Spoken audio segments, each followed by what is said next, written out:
Guillermo. Oye, Hola, pues Guillermo. queríamos platicar contigo porque ayer ya la Suprema Corte de Justicia de la Nación ya pues, reconoce la constitucionalidad de este Fondo de Pensiones del Bienestar que se constituye con las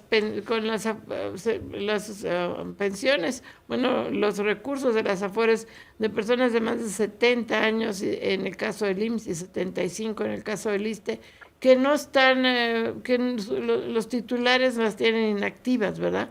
Cuéntanos, porque no es todas las personas que tienen 70 y 75, sino las cuentas inactivas. Cuéntanos un poquito qué opinas, por favor. Sí, a ver, la ley que legisla el Fondo de Pensiones del Bienestar se aprobó en abril del 24.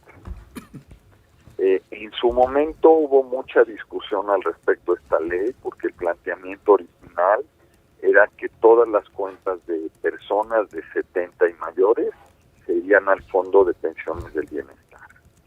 Y hubo una discusión bastante compleja para tratar de acotar el alcance de la ley, y se definió y se hicieron los cambios para que solo fuera de personas de 70 y mayores que las cuentas estuvieran inactivas. Las activas se quedarían en la AFORE y seguirían recibiendo las aportaciones. Otra cosa que la ley se dejó muy en claro es: hay un principio legal que no está en esta ley, sino en la ley SAR y en la ley del IMSS, y es que la cuenta individual de los trabajadores no prescribe nunca el derecho a reclamarla por parte de los trabajadores o sus beneficiarios en caso de fallecimiento. Ese principio se mantiene en esta ley, y la manera en que se hace es que, si bien el saldo de una cuenta inactiva de una persona de 70 años pasa al Fondo de Pensiones de Bienestar, si esta gente lo va a reclamar, se le tiene que entregar el dinero. Entonces, no es que cuando se va al fondo prescribe en beneficio del Fondo de Pensiones del Bienestar, si no hay el derecho a la reclamación. Claro. Y esto es bien importante porque en el caso de los bancos, de las cuentas abandonadas que no tienen movimiento, hay un principio legal que dice que estas cuentas abandonadas prescriben en favor de la beneficencia pública. Y aquí la ley del Fondo de Pensiones del Bienestar, si bien se hace el traspaso, no prescribe el derecho a reclamar. Entonces, pues sí. No, adelante, Guillermo. Entonces, cuando la Corte resuelve viendo la constitucionalidad, pues realmente la ley del Fondo de Pensiones del Bienestar, como sí respeta la no prescripción, no se puede argumentar que carece de constitucionalidad. De acuerdo. Guillermo Zamarripa, ¿cómo estás? Te saluda Marco Antonio Mares. Muy buenas noches, Guillermo. Buenas noches, Marco. Todo muy bien. Muchas Qué gracias. bueno. Guillermo, cuéntanos, ¿a quiénes se les van a entregar estos recursos? ¿Son recursos de cuentas inactivas, cuentas no reclamadas de trabajadores que venían teniendo sus recursos en las AFORE y ahora se van ya se han venido trasladando al Fondo de Pensiones para el Bienestar? ¿Con qué criterios y a quiénes se van a destinar, a quiénes va a beneficiar? ¿Qué cantidad de trabajadores podrían ser objeto de este beneficio? Aquí, como se establece la mecánica de traspaso de recursos al Fondo de Pensiones del Bienestar, es una entrega anual. La primera se hizo en el mes de junio del 24 y luego ya se hizo, no en julio del 24, luego se hizo en junio del 25 y ya se hizo la entrega del 26. Lo que se hace es un barrido de las cuentas. En la primera ocasión, cuentas de personas de 70 y más que no cumplieran con el criterio de actividad, se identificaron las cuentas, se enmarcan en las bases de datos operativas de Procesar y de cada una de las AFORES, y luego hubo un proceso de liquidación y de traspaso de esos recursos al Fondo de Pensiones del Bienestar, y eso se ha hecho en 3 ocasiones.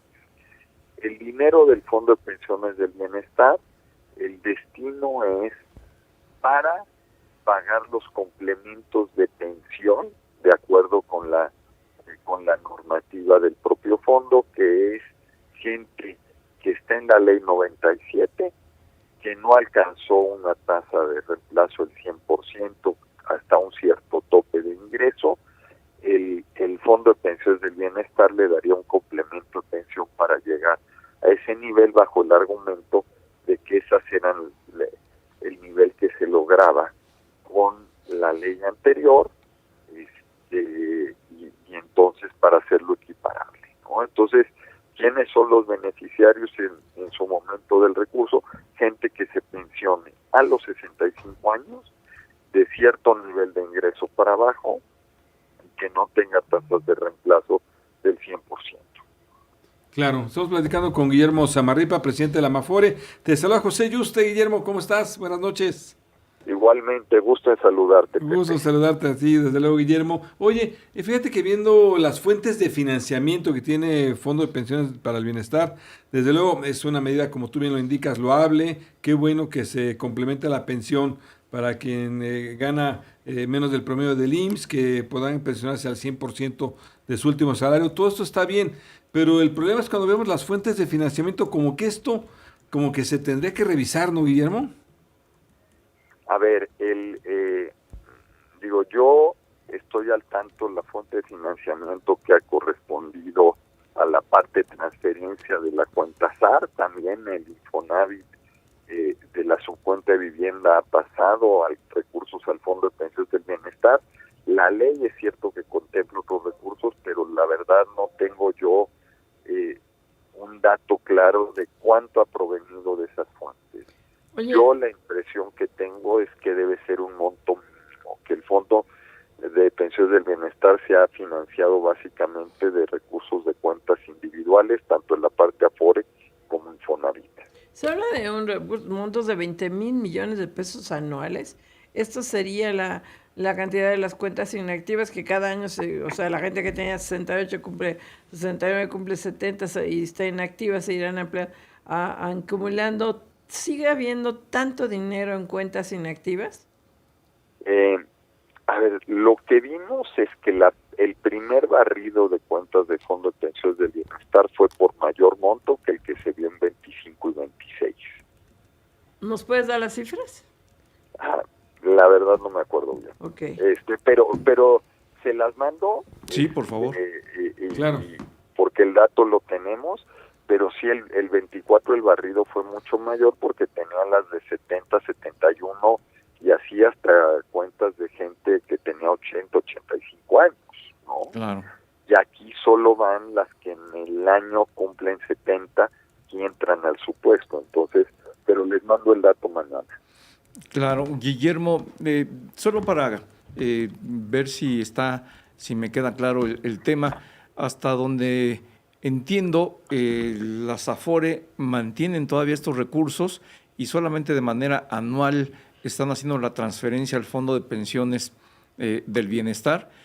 Y si es así, en consecuencia, lo que reproduce en rentabilidad estos recursos, ¿los sigue administrando los Afores o ya lo administra el Fondo de Pensiones para Lo el Bienestar? administra el Fondo de Pensiones del Bienestar, que es un fideicomiso que está en Banco de México, que tiene un régimen de inversión, y que el Fondo de Pensiones del Bienestar tiene un rendimiento acorde al régimen de inversión. Como estamos hablando de que ya son recursos de gente de más de 70 años, el régimen es uno que es un poco más prudencial, porque hay el presupuesto de que esos recursos se van a utilizar en un corto y mediano plazo, no son tan de largo plazo, y parte del uso de esos recursos que sí se ha dado en estos años es gente que tiene 70, 71 años, que el dinero se fue al Fondo de Pensiones del Bienestar